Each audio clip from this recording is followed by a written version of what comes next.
All right, folks, another Friday here, so let's get going. Welcome to our hangout on a Friday. I'm Citizen Jones. Today on the program, court orders WAEC, the one you know as WAEC, to produce Senator Adeleke's results in 5 days. Labour issues 14-day ultimatum over minimum wage, just as SANU warns federal government not to push workers to the wall. And later on, we'll share this with you. Atiku petitions Buhari, alleges threat to his life over 2019 polls. I'm hanging out with Ishmael Omikpidon. I greet you, Ishmael. Good evening. Happy Friday to you. Thank you very much. Assalamu alaikum. Wa alaikum salam. And I have Asukwa James. Thank you for Dairem 4 Doctor. makes it complete. The team is ready. I hope you are.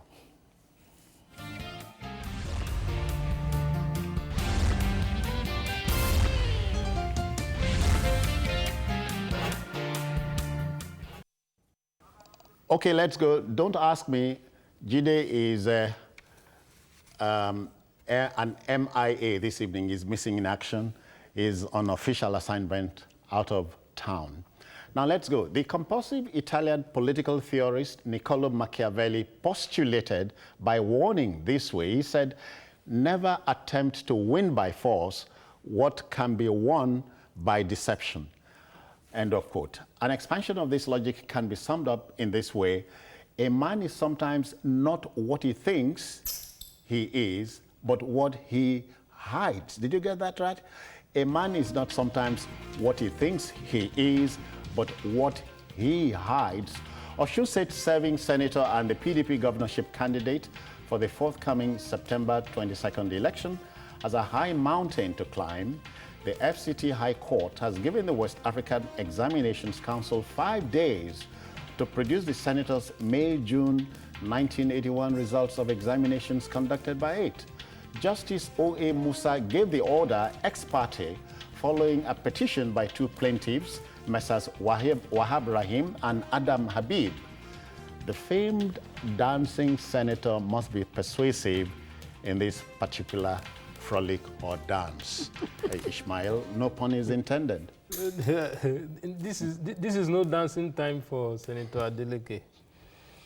It is not dancing time because he has to tell Nigerians, in particular the Osun people, the true situation of things. I recall that when he was elected as a senator, nobody raised any eyebrow concerning his educational qualification. Not because nobody raised it, nobody went there. Well, I think the circumstances that even led to his emergence probably Ishmael, did not allow... nobody went there. Well, maybe, because... Just as some people are going there today. Of course. No, people have to go. People have to go because, don't forget, he was to run on the platform of APC, and somehow it was clear that the leadership of the party and the government of the day did not want him to run, and somebody else was anointed. And so in anger, he left for PDP and picked the PDP ticket. Apparently, those he was challenging them never believed he was going to win the election. And so somehow, he emerged victorious based on sentiment. I say sentiment because as at the time Osun people voted for him, perhaps nobody knew anything about him. All they knew about him was that he's a younger brother of Isiaka Adeleke. And Isiaka Adeleke was a man who had been preparing to run for a 2019 governorship election. As a matter of fact, on the day he died, I was working on his story based on the information I got from a man who was positioning himself to run as his running mate on why the man is likely to be the favorite. I had just concluded the story. It was on a Friday like this when I got information that the man was dead. Yeah. Now, that's the elder brother. That's the elder brother. Now that he has gone back to run for governorship, perhaps some people are feeling that, look, this man has to be checked. And so in the process of digging, they got to know that he allegedly had no school cert. But you see, Nigerian politicians don't learn from history, and I think a lot of them are stupid. Stupid in the sense that they think history, is to punish. Apart from history, you don't need a school certificate to run for an election in our country based on the provision of the Constitution. All you need to do is to show evidence that you attempted or you went to the school. The Constitution is very clear. You don't need a certificate. Asukwa, he's telling me something. Are you thinking what he's thinking? No, that is it now. The Constitution is clear. Section 177, subsection D, section 177D says all you need is at least a school set or its equivalent.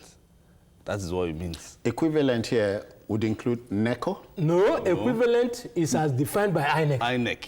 You can attend courses. Yes, it can be maybe and you gather all the certificates. Once INEC certifies that, look, this is equivalent. That is it. Shikena. Okay. You know, because the Constitution, one thing about the Constitution, our Constitution, is that it leaves room for arguments. Exactly. You understand? So the lawyers call it lacunas. Yes, that is the lacuna that it has created. So it is now left for maybe the Supreme Court to now decide, or another court, because if they take this case further, it is now the Supreme Court that will now tell us what the equivalent of means. Today's date? Today is 14th. Today is 14th. And the election 22nd. Yes, it's even on Saturday. That's the next one. Hold it. Next one. Supreme Court. Yes. No, before, not for this. Not for this. It might be others. No, this one cannot. Look, this one cannot go to. This one is dicey for the PDP and the candidate, because the date the judgment to be delivered is on the 19th. Which is like election is 22nd. 3 days to the election. 3 days to the election. As it is it permitted by law to campaign? No, he has not. He can campaign. Yes, it's still an allegation. Yes, he can campaign. Okay. Not tell me, but you see, as a human being, he will be weighed down by this. I say so because before now, some persons had instituted a similar case in the Osun State High Court, and the presiding judge, who was hearing the case at the time, he described what the man was parading as having some serious and damaging irregularities. But somehow, through internal party mechanism, I think the case was withdrawn and the case had to be struck out. Now, I am sure the man didn't know that some persons has gone to Abuja to file this case again. Because police is also investigating this same matter.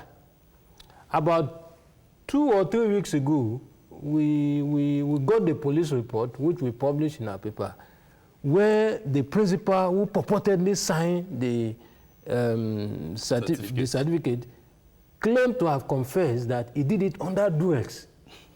Because the issue about the certificate is parading is that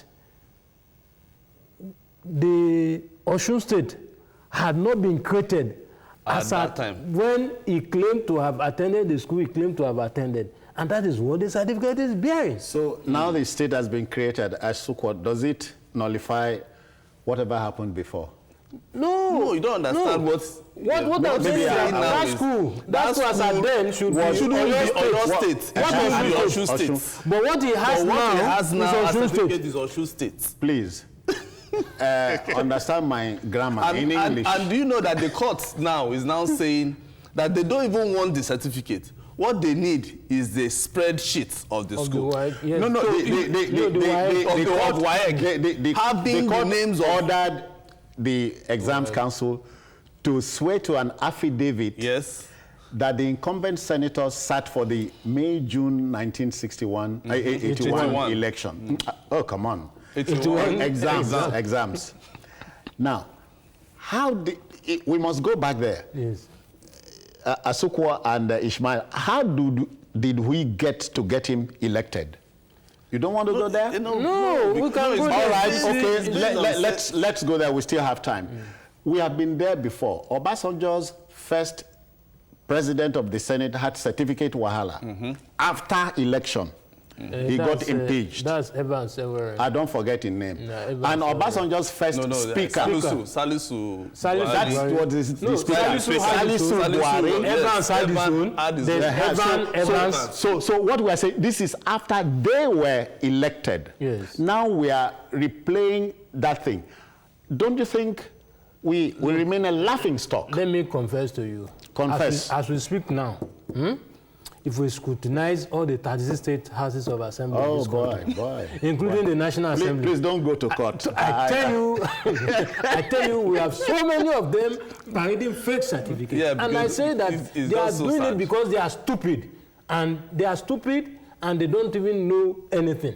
Because if they do, they need not go and forge any certificate from anywhere. Provided they have been to either Makanta or Low, that is in the north, yes, or they have been to primary school. That's what you need. You don't need to go and forge any certificate. At least a school cert. So just give whatever, give INEC what you have.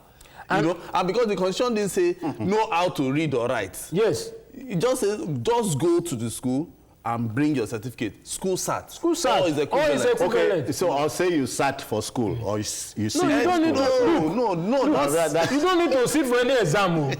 No, get me right. By our constitution, by the provisions of you don't need to sit for any exam. Just go to school. And let there be evidence that you went to that school. And if you did not go to school, let us have an equivalent. Our lawmakers, especially at the National Assembly, the ball is in your court. Help our democracy. Okay, so this is a litmus test for 2019 and beyond. Yeah, don't you think? Well, exactly. Because it is, but you see, the truth about it is that before Adeleke, WAEC has come forward to the National Assembly to certify, to say publicly that the man who chairs the current administration's presidential panel on prosecution, Obono Obla, is parading a fake WAEC certificate. The man has not resigned. He's still holding the same office. But nobody has gone to court. No, a group went to court. Human rights writers. He's in court. They have even sued the University of Jos. The university claims to have attended. So the man should resign. Ordinarily, look, it's just that you see in the Nigerian political lexicon, there's no. You are going utopian, and I don't think I like it. Citizen, if you look at it, if we look at everything that's been happening, most politicians don't have certificates, and they don't bother to go back to school. Yeah, you know. When person wey belleful they read. No. See, this thing is few of them do. Because if you look in Borno State, if belleful no be for food. Yes, with money. Yes. Went to school. Apart from that, the former deputy governor of Borno State, Yuguda, it's one man that I will continue to be proud of because he did not just go to school, he allowed the school to pass through him. Because if you knew him before and you know him today, you engage him, discuss with him, you will know that he has actually applied that education. Sorry, we have provoked a caller here in Lagos. He's here. I greet you, sir. Welcome. Hello, good evening. Hello? Yes, sir. Welcome, sir. Yeah, okay. I missed the name. Yeah, I'm here. I missed your name, sir. Okay, my name is Ide from Sulere. Ide, let's go. Go on. My name is Ide from Sulere. I got it. Let's go. Ide, ID. I got it. Let's go. Okay, so Asukwa, please don't say that man brought Osun State. If you have created Osun State from Oyo State, you are no longer going to have documentation of Osun State or Oyo State because it's obsolete. Buhari did Cambridge in 1961. And when he was asked to produce his Cambridge result, he brought Kwara State, Katsina State result. You are no longer going to get the old documentation because it's no longer there. There was no WAEC at that time that Buhari took Cambridge, but he brought WAEC result from my former college. Which is so, I think that if you look at that status, does he look like an illiterate to you? The way he talks? Does he look like an illiterate from the family? The father was a former sister, the sister brother was former governor. And the other, the widow's father has a university. Ide, go Ide. He may not be very brilliant, he may not be a journalist like you, but he's not an Ide, please. Nobody from Osun State at that time. Let's make it a dialogue. But the two gentlemen who have gone to court, you think they have a locus? Maybe He appears to have gone. Ide has left. Okay. Do the two gentlemen who went to court, do they have a locus? Do they have a plank to stand on? No, in Nigeria, anybody, once you are defeated in primary... You have not answered, you have not addressed the question because you sound to me like a learned gentleman, a gentleman. Yeah, if you contested a primary with somebody, yeah, they have in Nigeria.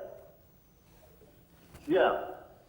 I hope you are addressing me. They have a think locus. it's a Because back- in Nigeria, nobody accepts defeat. Once you contest primary with somebody, you can go to court. Somebody can tell you that the man didn't have a good certificate, go to court. And you go to court, you test all the chances. Okay, all right, he did. Thank you. So gentlemen, I feel belittled each time we say in Nigeria. The impression is created that all of us are numbskulls, and it is very wrong. In Nigeria. Asukwa Ishmael, is it difficult to be good in Nigeria? No, it's not. It's not, and I think we have good people. Yeah. I think what the argument today is putting forward, they are a little bit different, and I will explain the difference. Adeleke had no time told us his certificates were missing. I agree with the point today is making. The point he's making is this: if he had schooled while the school was In under Oyo, Oyo Old State, Oyo, yeah. Old Oyo, and for any reason he cannot find that certificate, and he applies for a new one, I agree give with him that the new one cannot carry Oyo. State because the school is no longer in Oyo. Exactly. But in this case, Adeleke had never for once told us he could not find that old certificate that led him into collecting this new one. Which begs the question of why didn't anybody go there? Why? Again, Ide will tell you, in this country. because that is it now. Just like you said, everybody will want to, look for stuff to bring back their enemies say, and all that. If you want to know so much about your DNA, don't spend a kobo on politics. on on a hospital. Just attempt to be a village head. That is Start from your village and they give you your DNA. That's But if you look at it in Nigeria, see, in politics, anything people clip on anything to do anything. Even within the NUJ, I recall when I was running for NUJ chairmanship in Kaduna State about 4 or 5 years ago. There was heated argument whether I was a Northerner or a Southerner. Some said I was claiming Benue State. Some said I was claiming Kwara. And I told them, I said there was no time I ever claimed any of those states. Fine, I was born in Benue State, no doubt. I'm proud to be associated with the Duma people. I speak the language fluently. But there was no time I ever said I was from this state. I'm from Osun State. And I say it. Even when I, even by the way, you understand, so 9 states they go election. Yes. Go on. so politics anywhere, even within association. Yeah. Just make attempt that you want to be something. That's when they will. That's when you know things you don't know about yourself. You don't know about. Look, they even go to the extent of even telling lies about things that don't exist. Exactly. Let alone the ones that existed.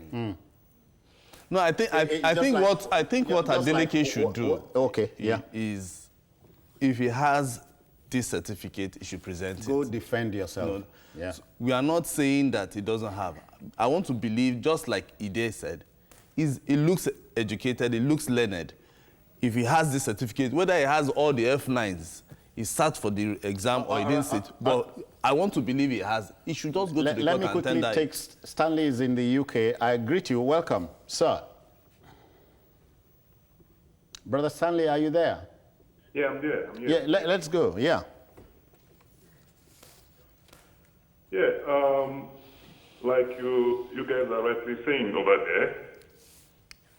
Yeah, I believe the man you're talking about, the candidate of PDP, Adeleke, I believe is learned enough to...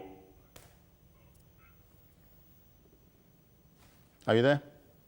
Yeah, I'm there. Go on.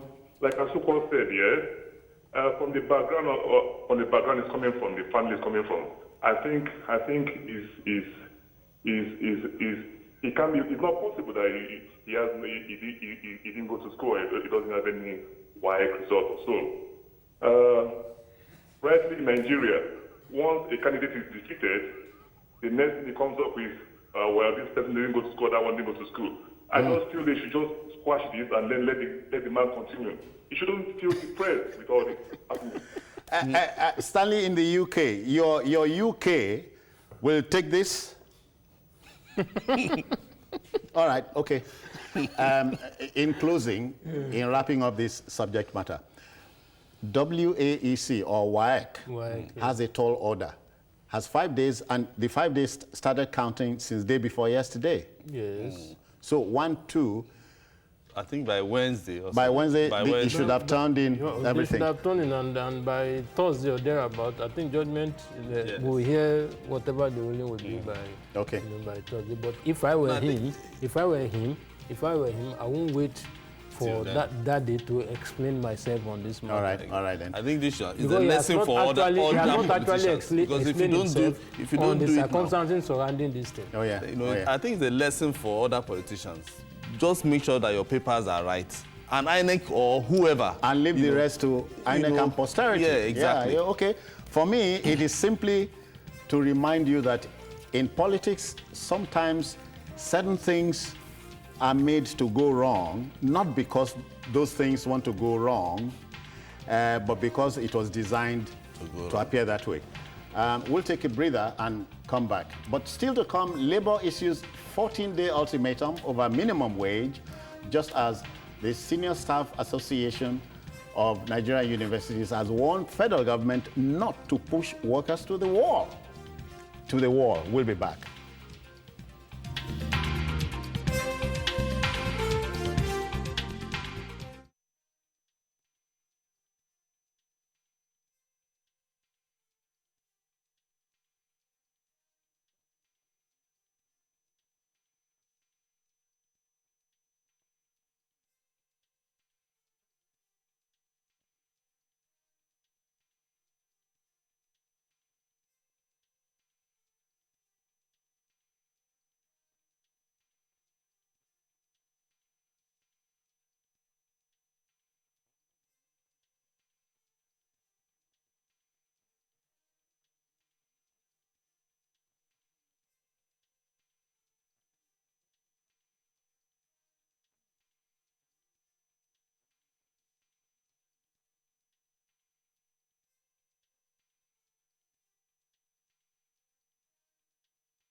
Okay then, now the last word in the minimum wage imbroglio is not yet over, as organized labor has issued a 14-day remonstrance, or if you like, ultimatum to the federal government over the matter, or else. In the same vein, the Senior Staff Association of Nigerian Universities, SSANU, has belched a warning to the central government on the minimum wage saga. At the 34th National Executive Council, that's NEC meeting of the body in Abraka, Delta State, SANU President Comrade Samson Chijioke warned the federal government not to push the workers to the wall. To him, election matters appear more important to politicians than welfare issues of workers. He hinted on the release of 8 billion naira to the joint unions and a sharing formula in the works. Two sides of same coin. Did you get the logic now? You see, I do. Sometimes you don't know who is working for what. For what? Or yes. For who. For who. You see, it's unfortunate that in Nigeria we are usually not sincere with ourselves, and we always like this back and forth thing that will never take us anywhere. The truth is, the way Nigeria is... Is it Nigeria or Nigerians? But I want to be clear. Well, I think it's Nigerians and our leadership. Leave our country alone. I think it's Nigerians and the leadership. insincerity. I say so because, look, my brother, until recently, I've never worked in Lagos before. I've always worked all my life in the north. So you're a foreigner. So you earned money and paid taxes there. How can you expect a man living in Abuja and the man living in Kaduna, or Kaduna is even a bit cosmopolitan, maybe Yobe. You now say that the governor of Yobe State must pay what the worker in Lagos State is earning. Is it possible? Let's be fair to ourselves. No, it is possible, but is it rational? Is it not matter of rational? Is it realistic? It is possible. Well, is it realistic? There's no way it can be possible because the IG. Look, I can't remember what Yobe earns as IGR. But I tell you, without federal government, people don't pay tax there. What are you paying? What are they doing there that they will pay tax? You understand me, no? But again, you want to provoke another debate here. Again, the government that has promised the minimum wage, I expect them to pursue it to its end because they were the ones who promised it. A committee was set up. Good enough, the current national chairman of the party in government is a former NSC president. So I expect him to be in the driver's seat of this campaign because whether he likes it or not, workers will ask questions by the time and besides, it's a constitutional matter. It is. In fact, we have, I think by the last time it was passed. They've even passed 2 years. Yes. It's supposed to be every 5 years. We had passed the time limit of the, exactly. for the review. We had passed the time limit of the, for the review. Yeah. But if you notice, before now, at some point, the government was updating us day by day, every time. But now, moat is all we hear. Nobody is hearing anything. Yeah. Asoko, so when you hear the Minister of Labor and Employment tell us it is not the federal government, but governors who are pussyfooting over bringing proposals and so on. He had talked about Yobe. Yobe governor and all the governors bringing to the table, look, let's talk about a minimum wage. No, if you look at it, from the tripartite committee, the Governors Forum is part of that committee. NECA, that is for the employees. Then I know they have members of NUC, the organized ULC, labor. and the organized labor, as well as the ministry, which is where Ngige falls. From what I know and what I have gathered, 21 governors have already dropped their own proposal on what they believe they can pay workers as minimum wage. You know, by the time all these proposals come, they will now sit down to harmonize. Now, the labor has also dropped theirs. The governors from the Governors Forum, they have dropped theirs. The NECA, they've dropped theirs. But the federal government have refused to drop their own. So it means that it is, what Ngige was saying is not true. How much does the federal government want to give to workers? And that is why, in this case, and that is what provoked... In this case, federal civil servants. Yes. And that is what provoked the meeting that saw the newfound love between the NUC, the ULC, the TUC days back. Because for close to 2 or 3 years, Waba and Ajero, they were not seen. But one thing brought them together, which was the minimum wage. So if they can come together, it means that there's something the federal government was not doing or they don't intend to do. That is why they came together to say something is wrong and we have to address it. They've given the federal government 14-day ultimatum. And from what I know and from what I gathered, they want to do this, they want to pursue this minimum wage before the election because they know if the election should go, or they promise, because the promise now is agree on the minimum wage, what the minimum wage will, is going to be. If it's going to be 28,000, if it's going to be 56,000, or whatever figure, agree on it and start paying. So you'd say, Comrade Samson Chijioke knows what he's saying when he says when it has to do with elections, you release money. Yes, so, but when it comes to workers' welfare, no. Because what the organized labor is saying, even if they agree, they must force the federal government to start paying because they know that after the elections, it's good night. Omo. Until another. So your turn to Israel. Ishmael, will it be Machiavellian, going by Asukwo's submission now, would it be Machiavellian to ask the 21 states to now go ahead to pay the new figures they have? Would it be Machiavellian? Well, it will appear so. But you see, the thing is, there's no way the federal government can ask those 21 states to start paying. There must be an agreement. There must be a convergence. You know, and you see this argument of the governors too, that they were not elected to pay salaries alone. You know, you have to also look. You have to interrogate it. You have to interrogate it. Why won't you pay salaries? A governor of one of the states you were born in said the other time, in they use money fight herdsmen wahala. Now, so now you understand. You know, usually when there are crises, some very responsible governors hide under that to do whatever they like. You know, the alibi. I remember, I think I was still in Kaduna then.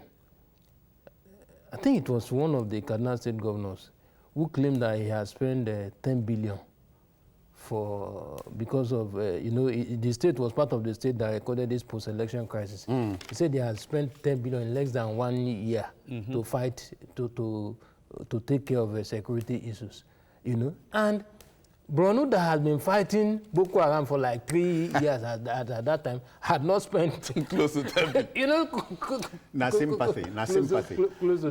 But hold on, sympathy payment. So, Benga is in Abuja. He has joined us. Welcome, sir. Good evening. Yes, sir. How do you do? Yes, I'm fine. Gentlemen, good evening. Good evening, sir. Well, to me, if the minister said that Labour is blackmailing the federal government, in some way, I agree. Because the federal government came up about a month ago that the governor was not coming up with their own proposal. Labour kept quiet. Labour did not make any noise or say anything or give the state government ultimatum. Why is it now only Sigwanle saying, federal government, I give you so-so? Asukwo said that 22 out of 36, this is just a little bit above 50% of the state. What are they doing to the rest state? Does it mean that if this governor, 21 governors, 22 other government agree, whatever they do will be binding on the rest of the state? Then they just be realistic. Let them involve all the governors, not only the federal government. That's my own thing. If there's not a blackmail, they should have included all the state governors involved. And also, they should look at what is happening now. Yes, the workers should be paid. But at the same time, they also look at the reality. But what they are bringing to the table should not be something expected to pay like maybe 180,000. Because if that is not done, they will still come back to square one. Thank you. Many thanks. Gentlemen, I at this point, let me expand what Comrade Chijioke said. He dabbled into the issue of security. And so, is he playing politics when he says, you claimed Boko Haram had been technically knocked out, but Boko Haram threats is still here. Spend security money judiciously. On the other hand, he is asking for the minimum wage to be paid. I don't know if you get. No, I won't say it's playing. Okay. I won't say it's playing politics, you know. But you see, sometimes in Nigeria, I'm sorry you say you don't like hearing it, but that is a fact. You see, sometimes you need to play some politics, even employ some legitimate blackmail mechanism to get certain things done. Subtle blackmail. Subtle blackmail. Look at Osun, for instance. For several years, the outgoing governor said there was no money to pay workers. Modulated. But when they are faced with election, they say they are going to pay the arrears now. Who do you thank? The election or where the money is coming from? Wherever the money is coming from, the money ought to have come from there long before now. Wherever the money is coming from, money has been coming from that same place before now. Your election should have been held long before now. Well, you know. Asukwa, again, it's a vicious cycle. Goes on like that and so on. And you are asking, in the words of a particular song, I hope you remember the song, now like this we go the day. Well, okay, you can't be like this because, Jones, if, for instance, a grade level 1 worker earns 18,000 presently, it means 18,000 is like maybe 600 per day. You know, if we want to say by times 27 days, like 600 per day. And if he has like maybe 2 children, minimum. I'm not saying more than, I'm saying minimum. So it means that worker will be spending 600 for his 2 children, himself and his wife, and will pay house rent. But you know, if the man not get man, you know they rely on 18,000. No, it's not only the man. No. Show me a worker in Nigeria that relies on his salary. No, but let's face the fact. That one is fringe benefit. That one is just fringe. Because if he can go, he can be opening gates, and if they don't give him tips, what will happen to him? Well, nothing will happen to him. So his salary, if you are saying divide it by that 27, if we divide it by that 27, it can't take him home. So that is why we are looking at that 18,000 is not realistic anymore. Yeah. Based on the economic realities. Yeah. If you look at it, because even the cheapest rice, which is the lake rice, I wanted to buy just lake rice. I said, okay, fine, because I have to proudly patronize made in Nigerian product. You're underlining that. Yes. We have yeah. They told me it's now 13,000 as against 12,500 or 12,000. So if I were to be a grade level 1 and I'm buying rice. They never pay new minimum wage. I think they go up. If you understand? No, but we'll come back to that. They are supposed to start paying by end of September. Okay. Abubakar, I'm told, is waiting up north. Good evening, gentlemen. Yes, sir. Welcome. This is Abubakar Musa calling from Niger State. All right, sir. All right. I commend you for this interesting topic. Thank you. Go on. Nigerian workers are not earning what they're supposed to earn. But I want you people to talk about the efficiency and the productivity of the civil service. That's another issue. A lot of money has been spent in the state and federal bureaucracy. But the issue of wealth creation has not been given attention. Although I commended the efforts of this present administration, they have come up with a lot of policies towards ensuring that Nigerian wealth is increased. But the state government are not doing what they are supposed to do to ensure that wealth creation is given adequate attention. We talk about this policy that the federal government come about, the policy of our import substitution measures to ensure that the local production is increased. But the SMEs are not doing very well. Yeah, okay. Need to do very well. So that to increase the IPRs, with the increasement of IPRs, they will have more money to pay the civil service. Yeah. And other developmental projects. Okay. Before the federal government is doing very well, but the state has to work up to this challenge. Abubakar, one phrase I take away from your submission is that of efficiency at work. Exactly. You know, we've been talking about these state governors not tapping into the resources that they have in their states. I'm not sure there's any state in Nigeria that doesn't have a natural resources or any kind of resources, even human resources, for them to be able to develop the natural resources given. No state in Nigeria. We'll bury this quickly after this, Ishmael. Now, I'm not against a minimum wage. I earned it at a time. But I'm saying announce a new minimum wage today. Prices of goods and services will go up. Your landlord will increase rent. No doubt. No doubt. It will. Even when they have not announced it. Yeah. It's already up.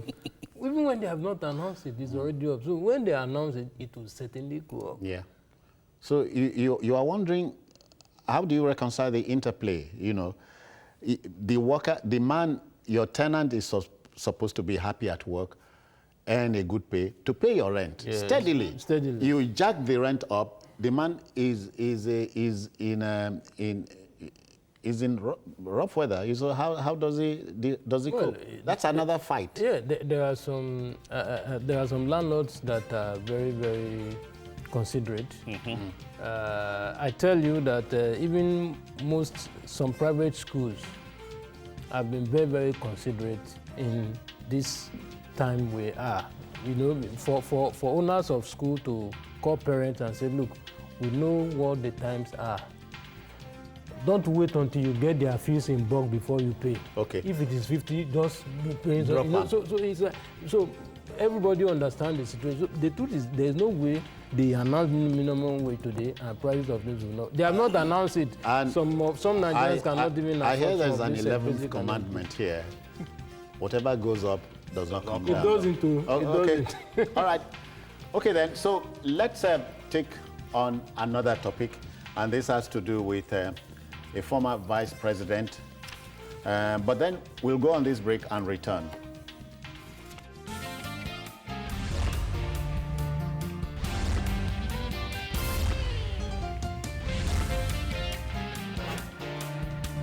All right, then, welcome back.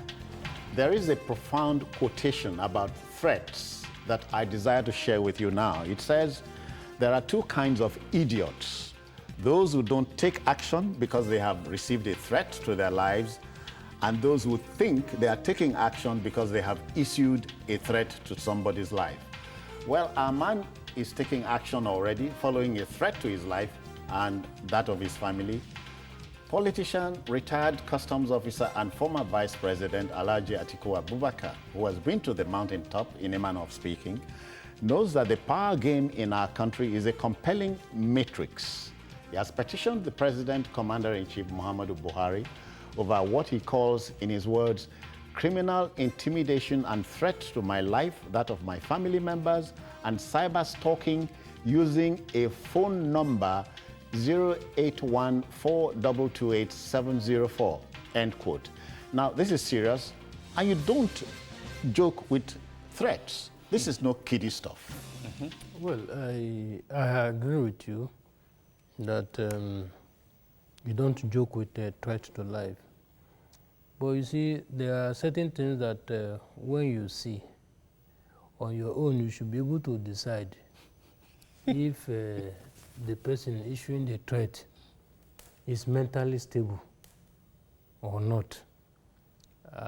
Maybe let me give you this analogy to explain what I meant. In 2010, I went to Kano for an assignment. And in the hotel where I was, I saw a young man. And I asked him, why are you not going to school? He said he had no money, blah, blah, blah. That he wants to go to NDA. And at the time, I had a very good friend who was very close to the registrar. And I offered to, assist him. And I think I gave him 5,000 naira. I gave him my phone number that he should come to Kaduna and call me.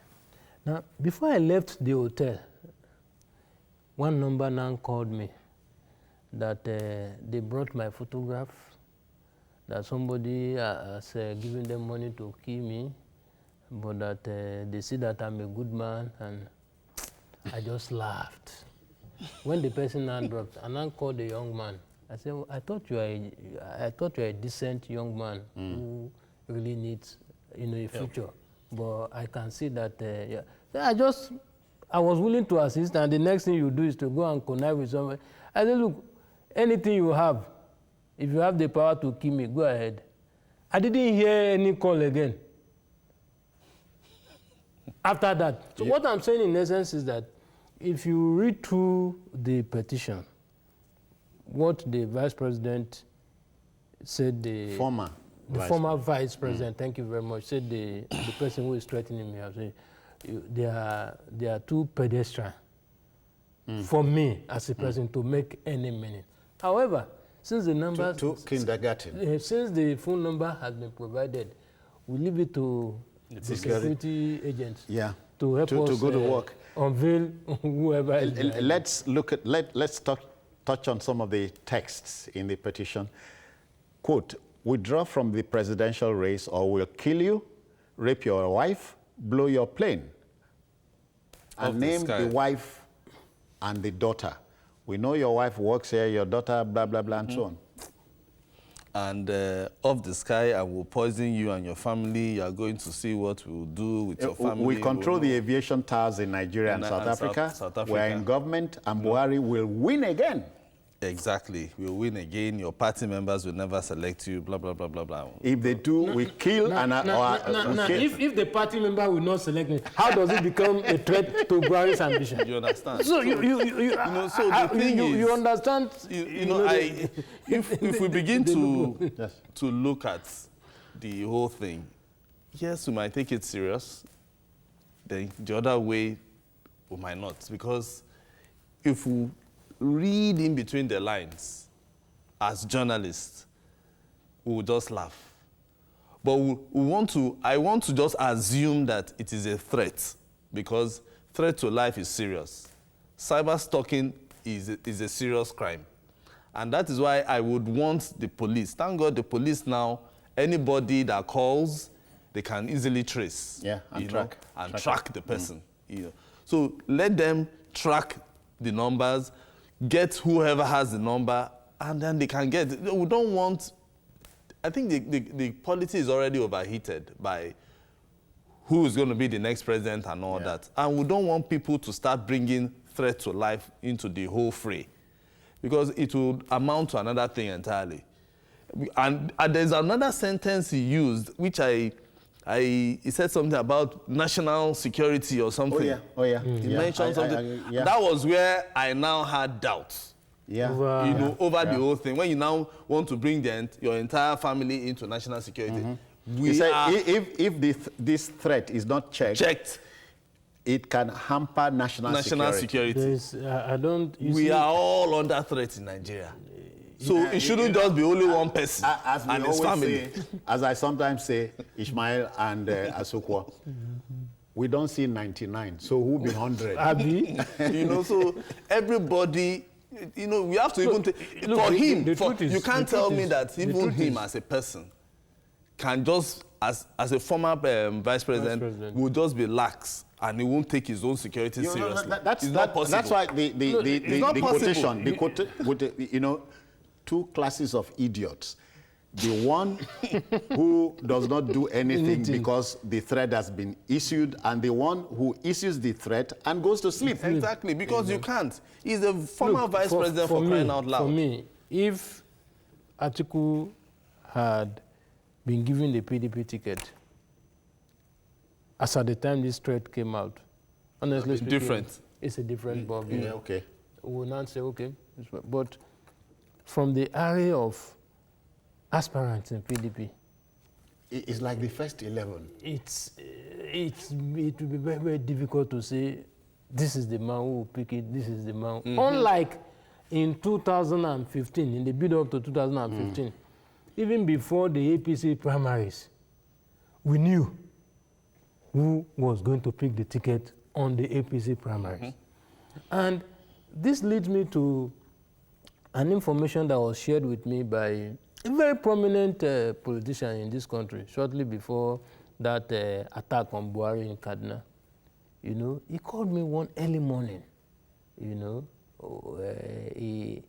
He asked if I could see him because he lives about 400 kilometers from where, I asked if we could discuss, the thing on phone. He said, no, that is not the phone matter, that he needs to see me one-on-one, and he told me, and when he told me Did you see him? Yes, I met him, and he told me that there is a plot to kill Buhari. I said, you mean it? He said, yes. Okay, before the incident? Before the incident, yes. I said, okay, can I report it? He said, who will I say gave me the information? He said, we know the report source. you understand, But he now told me something very significant. And when that thing happened, I tried to put 1 and 2 together. He said that Asiwaju is also aware of the information and that measures have been taken to forestall anything. Yeah. Now, eventually, when the attack happened, if you recall very well, one of the prominent militants, Niger Delta militants in this country, was questioning where Buhari got the money to be driving a bulletproof jeep. That when did he start driving bulletproof jeep? And I was asking, what is his business when the man started driving bulletproof jeep? Should that be the issue, or the issue of the attack and how it was carried out? Maybe in history book, no tell I'm saying a former head of state. No, apart from that, what came to my mind? What came to my mind based on the information? Ishmael, as a former head of state, you are entitled to security. Exactly. Yeah. But you see, what came to my own mind was that, is it possible that that man was private to the plan and probably thought that since the man could not afford a bulletproof jeep, the thing should have happened. Yeah. And now that it did not happen, he was angry that where did the man get money to drive bulletproof? Okay, this is a conspiracy theory. These are conspiracy. But what I'm saying in essence is that we had not gotten to that stage yet. And if you look at this petition from beginning to the end, honestly, for me, it is laughable. But I implore our security agents to unravel whoever is behind it, so that we will know.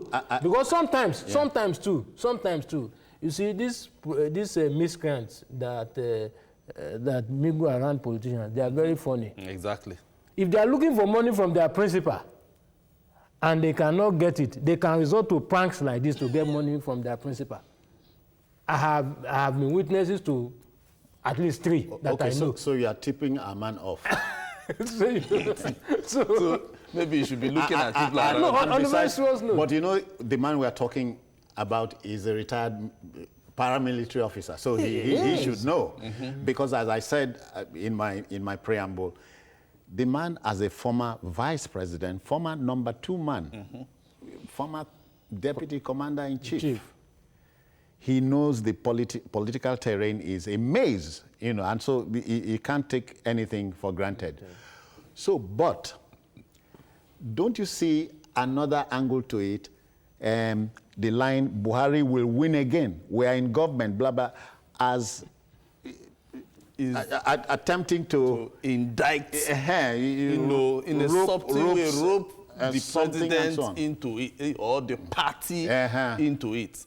Ishmael, you see what yes, I'm... Yes, you understand. I understand which to me makes it more, laughable. Because I keep saying it, this to me, it looks childish, It might be serious. To me, I don't see it as a serious threat. Otherwise, you are saying... Because hold on. Sorry, I'm sorry. Alhaji Atiku is not a threat to Saraki, is not a threat to... You understand, because he has... not a threat to the other heavyweights. To me, that should be the major threat. And conversely, that Saraki is not a threat to Atiku. To Atiku. So those, the people he wants to contend with in October should be his major threats, not the president. Because the president don't even know who is going to challenge in the first place. Because if the PDP, if he doesn't succeed in the PDP, what next? All right. Asokwa, let me take Kingsley is waiting patiently in Kaduna. Kingsley, I greet you. Welcome. Yeah, good evening. Yep. Kingsley, I'm calling from Kaduna. Okay, then. Yeah, I want to make my contribution towards the threat to Atiku's life. Go on.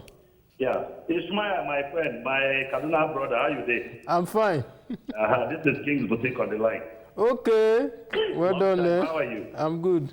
I think I need you to tender a public apology on your statement mentioning Niger Delta.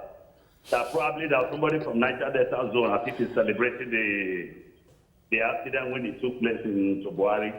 Mentioning a zone, tying that Niger Delta, a particular person, it looks very insulting and very suspicious. Okay, I'm sorry. Such comments shouldn't come from somebody like you. Okay, I'm sorry. Thank you. You ought to hear what comes out from your mouth, but not for you to measure a particular zone. It brings this hatred to a nationhood. That's just my observation, Mr. My brother. Thank you. All right, then. Okay, we are so sorry. Yeah. You are burying it. If the statement had not been made public, I probably wouldn't have mentioned it, because the issue I'm making reference to was in public domain. The man who made the comment it's where I'm sure those who can.